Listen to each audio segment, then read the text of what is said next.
Assalamualaikum warahmatullahi wabarakatuh. Halo teman-teman, apa kabar? Semoga dalam keadaan sehat dan siap belajar ya. Sebelum itu, izinkan saya memperkenalkan diri. Perkenalkan, nama saya Cika Stiorini dengan NIM K7120066, mahasiswa semester 4, Program Studi Pendidikan Guru Sekolah Dasar Kebumen, Fakultas Keguruan dan Ilmu Pendidikan, Universitas Negeri 11 Maret. Nah, pada kesempatan kali ini, kita akan sama-sama belajar mengenai penyajian data dalam bentuk tabel dan diagram batang. Namun sebelum itu, yuk sama-sama kita simak tujuan pembelajaran pada hari ini.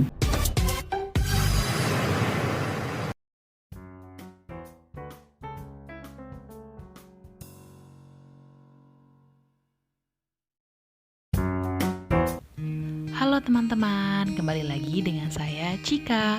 Pada kesempatan kali ini kita akan membahas mengenai statistika. Statistika dalam kehidupan sehari-hari sangat dibutuhkan loh. Misalnya untuk menyajikan banyak data dengan cara yang lebih mudah agar lebih mudah dipahami dan dibaca. Dalam dunia pendidikan, misalnya sekolah, statistika dapat berfungsi untuk menyajikan skor atau nilai peserta didik. Biasanya disajikan dalam bentuk tabel atau grafik. Nah, pada video kali ini kita akan mengenal cara penyajian data ke dalam bentuk tabel dan diagram. Yuk kita simak videonya. Materi statistika yang akan kita bahas kali ini adalah tabel dan diagram batang.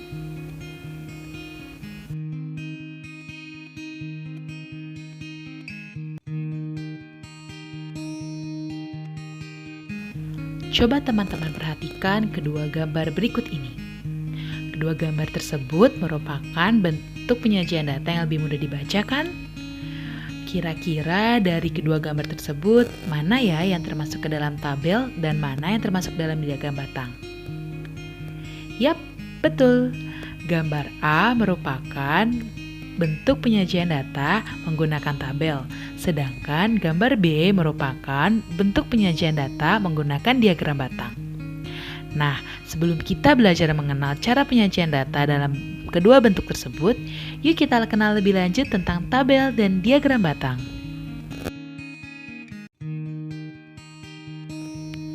Yang pertama kali akan kita bahas adalah tabel.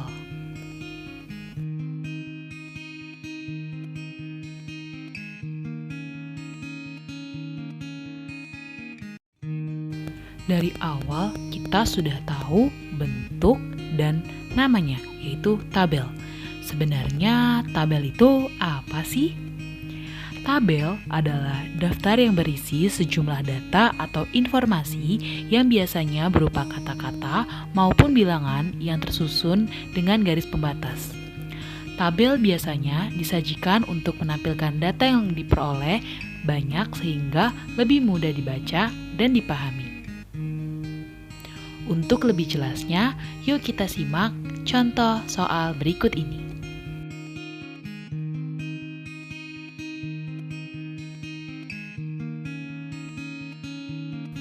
Hari Senin, 13 Juni 2022, hasil ulangan harian matematika siswa kelas 4 telah keluar.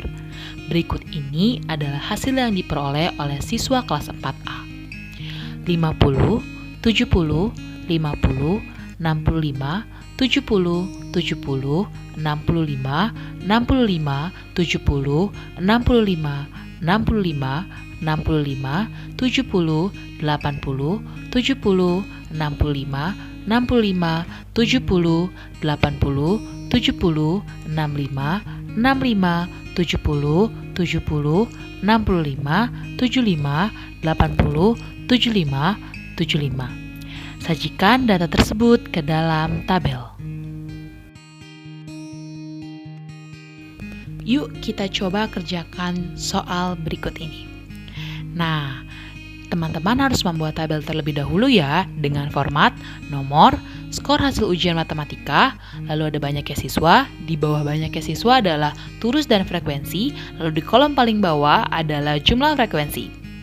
Yang pertama diurutkan adalah nilai terkecil yang didapatkan. Nilai terkecil yang didapatkan dari hasil ujian matematika kali ini adalah 50 dengan frekuensi 2. Frekuensi adalah banyaknya siswa yang mendapatkan nilai tersebut. Lalu jangan lupa untuk isi turusnya.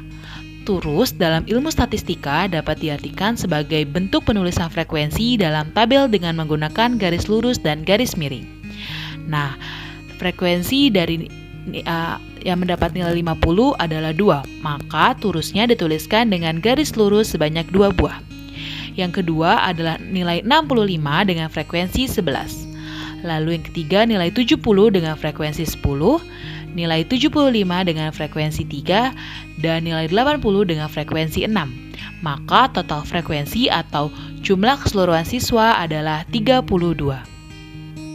Nah, sekarang teman-teman sudah tahu kan cara penyajian data dalam bentuk tabel.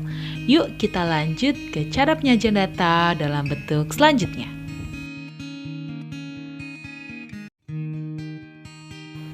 Nah, bentuk penyajian data selanjutnya adalah diagram batang.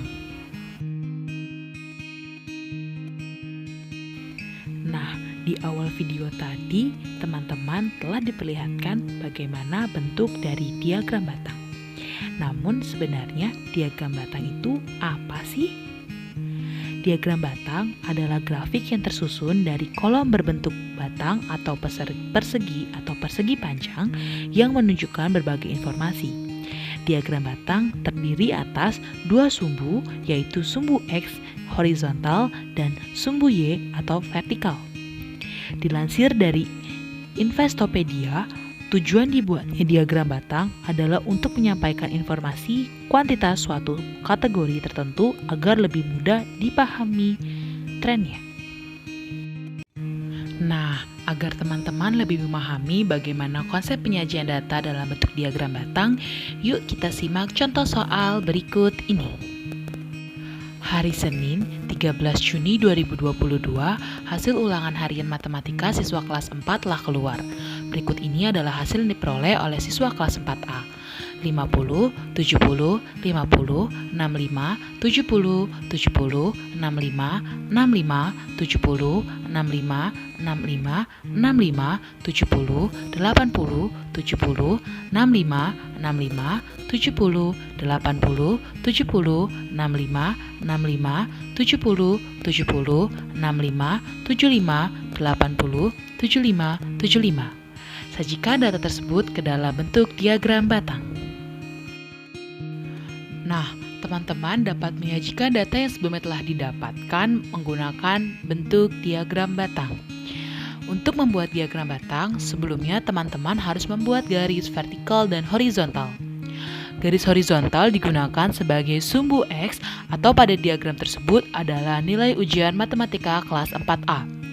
Dan garis vertikal adalah sumbu Y atau pada diagram tersebut adalah banyaknya siswa.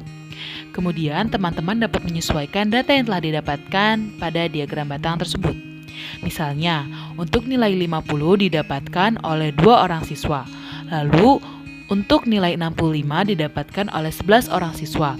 Nilai 70 didapatkan oleh 10 orang siswa, nilai 75 didapatkan oleh 3 orang siswa, dan terakhir nilai 80 didapatkan oleh 6 orang siswa.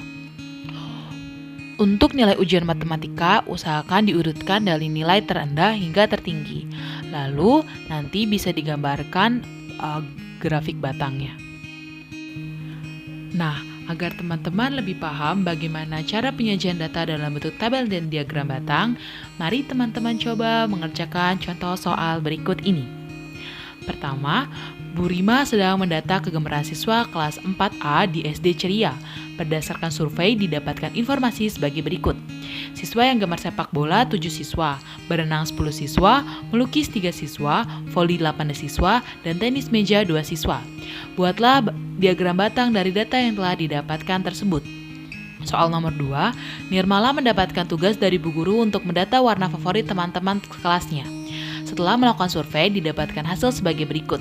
Yang menyukai warna biru 5 siswa, yang menyukai warna hijau 3 siswa, yang menyukai warna merah 2 siswa, yang menyukai warna kuning 7 siswa, dan yang menyukai warna ungu 3 siswa. Buatlah tabel dari data yang telah didapatkan tersebut.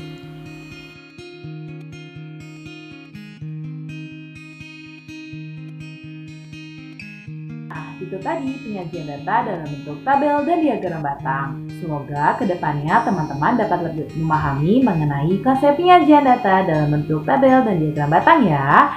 Atas segala kekurangan dalam video, saya mohon maaf. Sampai bertemu pada video selanjutnya. Wabillahi taufiq wal hidayah. Wassalamualaikum warahmatullahi wabarakatuh.